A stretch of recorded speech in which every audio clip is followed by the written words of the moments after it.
वैसे तो खेती करने वाले जो किसान हैं उनको पशुपालन है वो किसी भी तरीके का रहा हो उसमें बहुत बड़ा नाम उनको मिला है। लेकिन हरियाणा की खास करके बात करें, हरियाणा के किसानों को एक चीज़ है जो बचाए हुए है। पशुपालन में भी एक चीज़ खास है, वो है मुर्रा। मुर्रा की खान हरियाणा को बोला जाता है। और बहुत सारे पशुपालक ऐसे हैं जिन्होंने अपनी भैंसों के दम पर सिर्फ पैसा ही नहीं, नाम और दाम भी कमाया है। ऐसे ही पशुपालक हमारे पास इस वक्त खड़े हैं और जो भैंस आप तस्वीरों में देख पा रहे हैं वो कोई आम भैंस नहीं है। इसने इस प्रतियोगिता में एक जो श्रेणी है वो मिल्किंग एंड ब्यूटी, उसमें पहला पायदान पाया है। ये भैंस बिल्कुल एक बार इसे आप तस्वीरों में देख लीजिएगा, फिर इसकी खूबियों के बारे में बताएंगे और बताएंगे कि कितना दूध इसने रिकॉर्ड किया है और किस तरीके के कीर्तिमान इनके नाम पर स्थापित हैं। तो ये कोई आम श्रेणी नहीं है और ना ही ये आम कोई पशु मेले हैं। बहुत तगड़ा कंपटीशन है। यहाँ जितने भी पशु आते हैं वो अपने आप में बहुत उम्दा हैं। हर पशुपालक, हर किसान अपने पशुओं को ये समझ कर के लाता है कि उसमें खूबियाँ इतनी हैं कि वो पहला पायदान पा कर के ही रहेंगी। लेकिन जब इस तरीके से बहुत अच्छी नस्ल के बहुत अच्छे पशु आएंगे तो मुकाबला बहुत कड़ा हो जाता है। आइए दोबारा से लौटते हैं विषय पर। जी सर, क्या नाम है आपका, कहाँ से आप आए हैं और किस श्रेणी में आपकी जो भैंस है उसे इनाम मिला है? मेरा नाम ईश्वर सिंह है। मेरे पिताजी होशियार सिंह पीटीआई, गांव सिंह खास, जिला हिसार। जी जी। अपनी ये जो जोटी है इसको मिल्क ब्यूटी में पहला इनाम जीता है। और इसने अभी HLDB में 28 किलो 16 ग्राम दूध रिकॉर्ड किया है।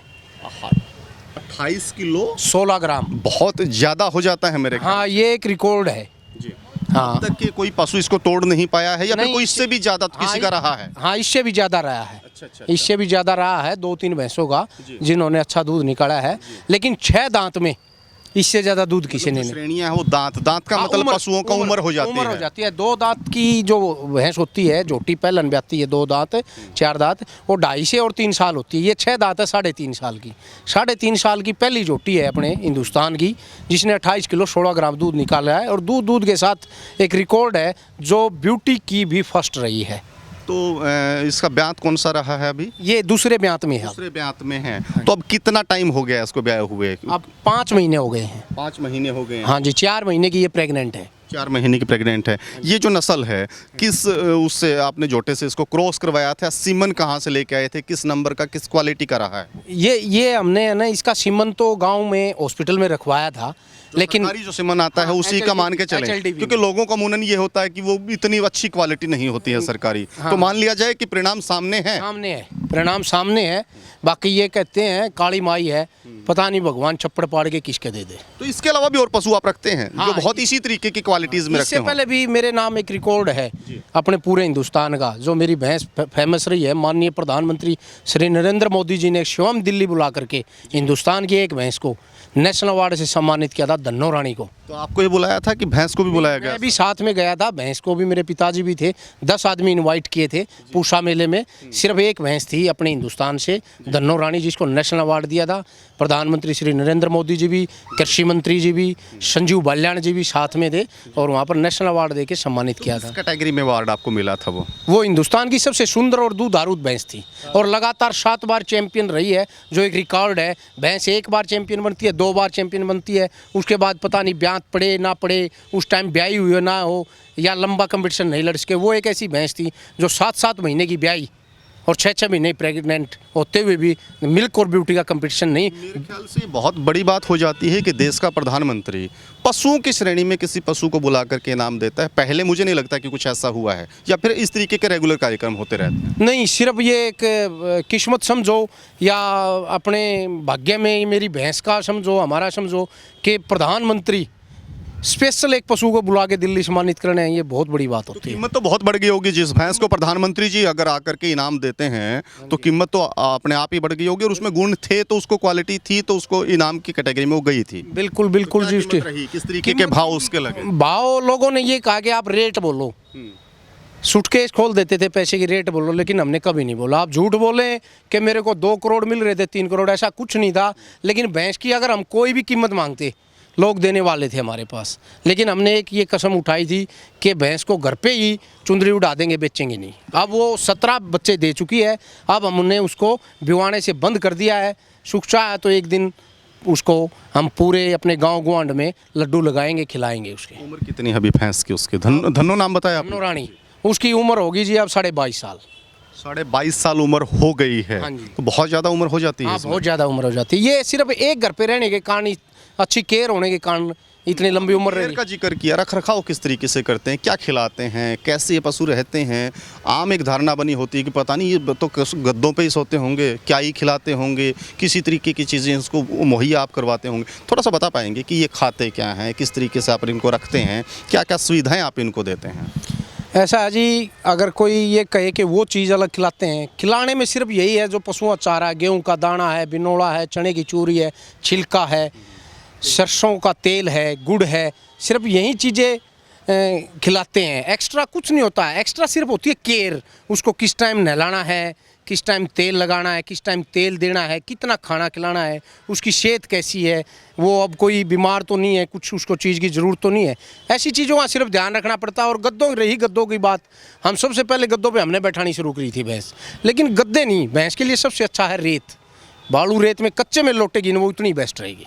अच्छा, हाँ जी। तो अभी जो शौकिया पशु आपने धन्नो का जिक्र किया, इसका नाम क्या रखा आपने? इसका सेकंड धन्नो। ये सेकंड धन्नो आ गया, उसकी दूसरी श्रेणी आ गई, 2.0 वर्जन उसका मान लिया जाए कि उन्हीं का बच्चा ये था। तो और कितने अच्छे उम्दा जिनको क्वालिटी वाइज माना जाए कि बहुत अच्छे रहे होंगे वो अभी भी आपके पास कितने ऐसे पशु हैं? मेरे पास अभी तो 2 ही पशु हैं जी, लेकिन उससे पहले मेरे पास धन्नो रानी की बेटी थी लखो रानी, वो भी लगातार 3 बार इंडिया चैंपियन रही। हाँ, और मैंने एक दिन से लेके 1 घंटे जन्म, धन्नो रानी के 1 घंटे के जन्म के बाद बच्चा 2,51,000 से लेके 7,70,000 रुपए तक कटड़े और कटड़ी बेचे उसके बेचे हैं? हाँ जी। इसकी कीमत कितनी है आज के वक्त में? जी, कीमत तो देखो, हमने तो ये 6.5 लाख में खरीदी थी जी। लेकिन अब तो समझो ये इसकी कीमत ही नहीं है। न हम बेचना चाह रहे हैं और ख़रीदने वाले भी आएंगे। अभी तो चैंपियनशिप भी लड़नी है और अभी कुछ नहीं कहेंगे। कैटेगरी तो मेरे ख्याल से बाकी रहती हैं अभी, हाँ, जिनमें अभी पार्टिसिपेट इसके बाद करेंगे। अभी इसके बाद होगा ब्रिड चैंपियन, और उसके बाद होता है एक इनाम best animal of the show, यानी मेले का सबसे सुंदर पशु, वो कंपटीशन भी लड़ना है। और जो पशुपालक हैं आपके गांव के आसपास के प्रेरणा पाते हैं कि इनकी भैंस इस तरीके से रही है तो मैं क्यों ना करूं, क्योंकि पशु तो सबके घर में होते हैं, फिर एक थोड़ा सा एक्स्ट्रा केयर आने की बात हो जाती है, अवेयरनेस की बात होती है। कुछ प्रभाव पड़ा है गांव में, क्षेत्र में, एरिया में इस तरीके का? बिल्कुल जी, बिल्कुल। मेरे गाँव में सबसे पहले हमारी भैंस दूध में इनाम लगी थी 97 में, सिर्फ एक भैंस लगी थी हमारी। और उसके बाद ऐसा हुआ कि मेरे गांव में 200 भैंसें मिल्क रिकॉर्डिंग में ब्यूटी के कंपटीशन जीते हैं, और मेरे गांव की भैंस तो 25-25 लाख तक बिकी है। तो लोग आते भी हैं जी, थोड़ा सा आ जाएं आप इस साइड, कि आपसे पूछने किस तरीके से हम रखें, क्या करें, कुछ जानकारियाँ जुटाने के लिए लोग आते होंगे। मेरे घर पे 9 महीने तक तो अमेरिका से एक लेडीज सोफ़ी, उसने मेरी भैंस के ऊपर रिसर्च किया, 9 महीने मेरे घर पे रही। अच्छा। हाँ जी। तो कितने पुरानी वक्त की बात है ये? ये 2012 की। तो उसका रिसर्च का कुछ बाद में कुछ इनपुट आया कि उन्होंने किस वजह से किया था, या रिसर्च कोई पेपर पब्लिश हुआ उस पर? उन्होंने, मेरी बात हुई थी वो विदेश जाने के बाद, वहाँ पे वो साइंटिस्ट प्रोफेसर लगी वो लड़की, वो बात हुई तो उन्होंने बताया कि जी यहाँ हमने बहुत अच्छा बच्चों को गाइडलाइन दिया है, और आपके यहाँ उसके बाद भी साइंटिस्ट हमारे घर आते रहते विदेश से। चलिए, बहुत बहुत शुक्रिया सर आपका। तो ये पशु हैं, पशु नहीं हैं, परिवार के सदस्य हैं, और परिवार के सदस्यों के भांति ही ये लोग इन्हें रखते हैं जी।